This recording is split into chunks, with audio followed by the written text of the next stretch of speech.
Hello everyone, welcome to the new video of our channel. सबसे पहले मैं हूं आपका होस्ट दोस्त Ankur Malhotra. Welcome to the new video of our channel. आज हम रिव्यू करने वाले हैं स्टॉक्स विद अंकुर में आर पावर। ये एक ऐसी कंपनी है जिसमें या तो आप इन्वेस्टेड होंगे या आप कभी इसमें इन्वेस्टेड रहे होंगे या आप इसमें इन्वेस्टमेंट करना चाहते हैं। कोई भी ऐसा इंडियन मेरे को तो आज तक नहीं मिला है जिसने इसके बारे में बात ना की हो, और पिछले एक साल में इसका रिटर्न भी आया है। तो मेरी एक प्राइम ड्यूटी बन रही थी यहाँ पर कि मैं आर पावर के स्टैट्स और ये स्टॉक क्यों चल पड़ा ये बताऊं। सबसे पहले कि मैं आपको आर पावर के बारे में बताता हूँ। आर पावर है जिसका मार्केट कैप है 16,225 करोड़ रुपीस और करंट प्राइस चल रहा है इसका 39.20। हाई लग के आई है 76.50 और 52 वीक लो है 31.30। तो अपने 52 वीक लो के पास है। स्टॉक पी है -5.5 है। आप इस बात को ध्यान से देखिए। प्राइस ऑन इक्विटी -5.5, तो प्राइस टू इक्विटी आ गया इसका -5.5। उसके बाद कंपनी में इसकी बुक वैल्यू है 40.70। बुक वैल्यू से भी कि नीचे स्टॉक अब ट्रेड करने की लग गया है। रिटर्न ऑन कैपिटल एम्प्लॉयड आप देखेंगे सिर्फ 6% है ऑन, और रिटर्न ऑन इक्विटी तो है ही नहीं, -1%। फेस वैल्यू है 10 रुपये। तो अब कई लोगों का ना ये क्वेश्चन होगा, जब इतने बुरे स्टैट्स हैं, ये तो अभी इम्प्रूव हो गए हैं, इतने बुरे स्टैट्स के बाद भी ये कंपनी चल कैसे गई? मतलब ये 31 रुपीज़ से 76 रुपीज़ तक कैसे पहुंच गई और अब ये कि वापस क्यों आई है? चलने का एक बहुत बड़ा रीज़न है, इन्होंने अपना कि लॉस से कंपनी प्रॉफिट में कन्वर्ट कर ली। तो नॉर्मल बंदा तो कि यही सोचता है कि नॉर्मल जो कि इन्वेस्टर है वो तो यही सोचेगा ना कि company is running, company profitable हो गई। No, this is not the case. आइए मैं आपको समझाता हूँ। रिलायंस पावर जो है वो ऑपरेट और कंस्ट्रक्ट करती है पावर प्रोजेक्ट्स इंडिया और इंडिया के बाहर। कंपनी के बाद अपना और सब्सिडरीज की बहुत सारी हैं, छोटी छोटी कंपनीज ये खरीदते ही रहते हैं। कंपनी अपने बुक वैल्यू से भी नीचे के चल रही है और जो कंपनी के डेप्टर डेज हैं वो भी कम हो गए हैं, 93 से 72 आ गए हैं। कॉन्स क्या हैं कंपनी में? Company has low interest coverage ratio, और कंपनी ने पिछले 5 साल में कोई सेल में इम्प्रूवमेंट करी ही नहीं है। कंपनी ने पिछले 3 साल में लो रिटर्न ऑन इक्विटी -9.68% दिया है, और कंपनी का अर्निंग इंक्लूड करता है अदर इनकम 3967 करोड़। अब सारी जो कैलकुलेशन है, सारा कुछ ये 3967 करोड़ के ऊपर है। ये मैं अभी आपको एक्सप्लेन करूँगा आने वाले 3-4 मिनट में। आप देखें, earnings include an other income of 3967। आप जब हम कि बैलेंस शीट में कि देखते हैं ना कि अदर इनकम, तो हम कि यूजुअली उसे इतना डीपली स्टडी नहीं करते, लेकिन इसमें इनकम है क्या? Interest from customers on delayed payment. आपका 100 रुपये का जी बिल आया, आपने बिल नहीं की पे करा, 110 रुपये हो गया वो पेमेंट। चलो वो भी एक पॉइंट पे हम कि मान लेते हैं, ठीक है। मेन इसमें कहाँ है? Selling of not in used machineries. जो सब्सिडरीज इन्होंने परचेज करी, उनकी जो मशीनरीज थी जो ये यूज़ में नहीं ला सकते थे, वो इन्होंने बेच दी और वो अपने अदर इनकम में डाल ली। इससे कंपनी हो गई प्रॉफिटेबल। तो ये लोगों को इन्होंने बोला।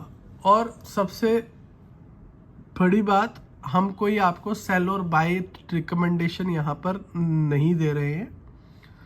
We are not SEBI registered. मैं सिर्फ आपको स्टॉक समझा रहा हूँ, स्टॉक में ऐसा क्यों हुआ और आगे से आपने क्या ध्यान रखना है। तो चलिए अब इसके फाइनेंशियल्स पे आ जाते हैं ज़रा थोड़ा, जिससे आपको और एक्सप्लेन हो जाएगी चीज़ें।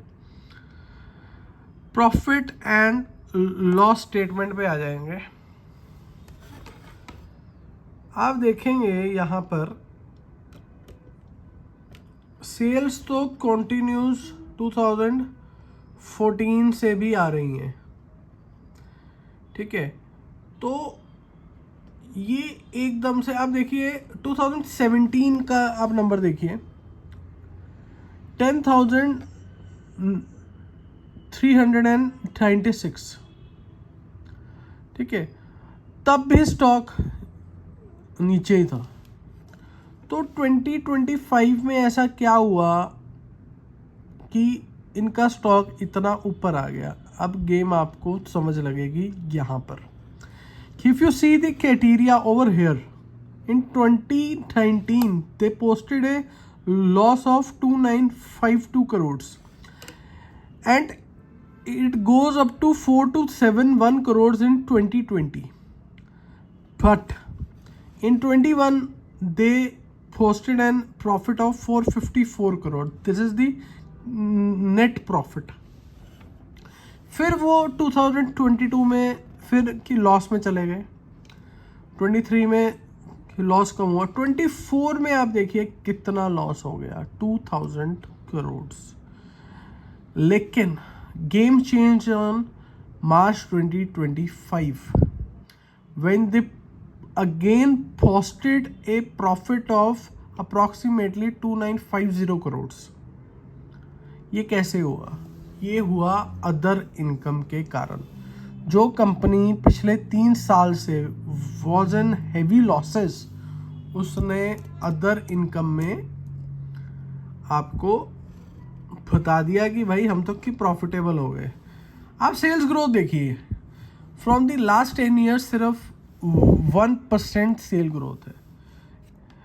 प्रॉफिट ग्रोथ लास्ट 5 ईयर्स में 8% है, और प्राइस CAGR -2% है इन 10 years, and return on equity is -1%. And coming to the main character of the story, balance sheet. तभी मैं कहता हूँ कि बैलेंस शीट देखनी आपको आनी चाहिए कि if you are investing in an stock. 2014 में आप देखेंगे कि borrowings are 30,000 crore, it comes to B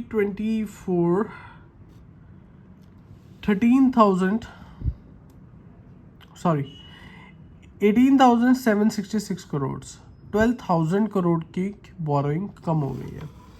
अब हम इसको की बोरोइंग को और देखेंगे। इसमें आप देखेंगे कि लॉन्ग टर्म की borrowings in 2014 was 26,254, when it comes to be in 24 only 9,409. And the short term borrowing, you will be amazed here, तब शॉर्ट टर्म बोरोइंग अप्रॉक्सीमेटली कि 1450 मतलब 1450 करोड़ टू बी एग्जैक्ट कि 1461 करोड़ थी, जो कि अब बढ़कर 9356 करोड़ हो गई है। And one more figure, other liabilities in 2014 was 6,000 and out crore, और ये अब हो गए हैं 13,378 करोड़। चलो ये कोई मतलब बहुत बड़ा प्रॉब्लम की नहीं है। प्रॉब्लम आता है यहाँ पर फिक्स एसेट्स जब आप देखते हैं 13,839 करोड़ फॉर 2014, वो बढ़कर आता है 33,584, और जिसमें से लैंड 1,000 करोड़ से सीधा अप्रॉक्सीमेटली 6,000 करोड़ आ जाता है कि building is almost the same 10,110 से 1,056।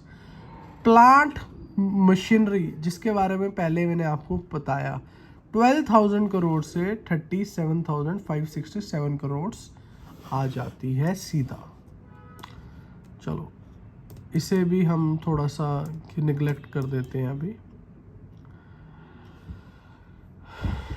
अभी आप देखिए 2014 में ऑपरेटिंग एक्टिविटीज से 2,310 करोड़ आता था, जो कि 25 में कम हुआ है, 1,938 करोड़ हुआ है।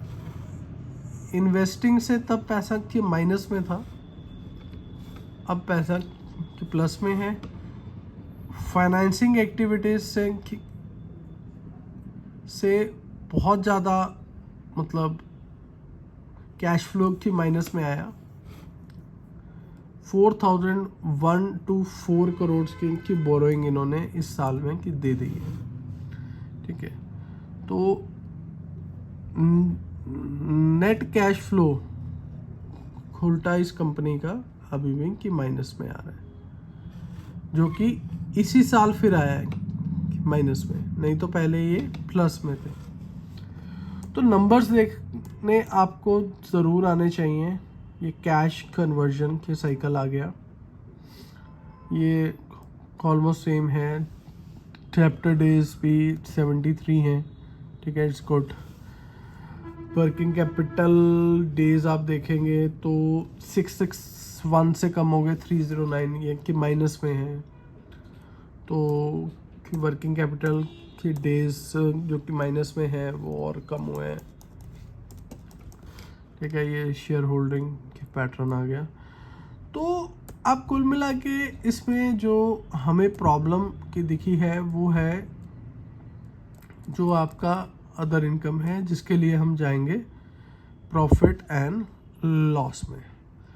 ये आ गया इसका अदर इनकम का वो 2014 से लेके 2014 में अदर इनकम थी सिर्फ और सिर्फ 370 करोड़, जो कि 2025 में हो जाती है 3,871 करोड़। इसे हम सम अप करेंगे। एक्सेप्शनल आइटम्स में सिर्फ 1 करोड़ था, and now it is 3,200 crore.